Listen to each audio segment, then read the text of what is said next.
Maayong adlaw mga taga Mati City, ako si Daud Gisang, usa ka miyembro sa Disaster Response Team. Ni ako karon aron maghatag og klaro og tukmong impormasyon mahitungod sa nahitabo nga linog sa atong dakbayan. Katong Oktubre 10, nahitabo ang kusog nga 7.6 magnitude nga linog nga nakaapekto sa Mati City ug sa ubang dapit sa Davao Region. Magnitude 7.6 na lindol ang sa Davao Oriental.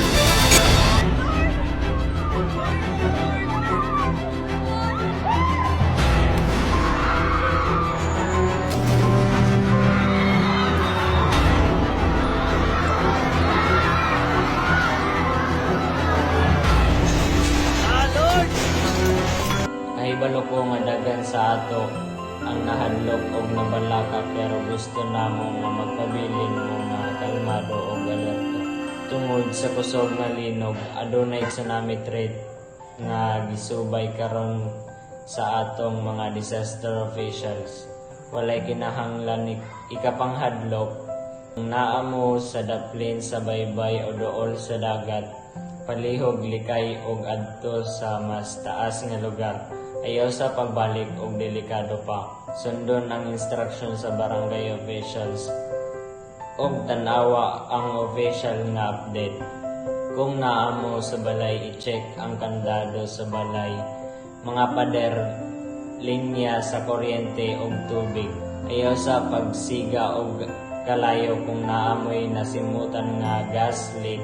Andama inyong bag, tubig, pagkaon, flashlight, tambal, mga dokumento ug uban pang importante nga gamit.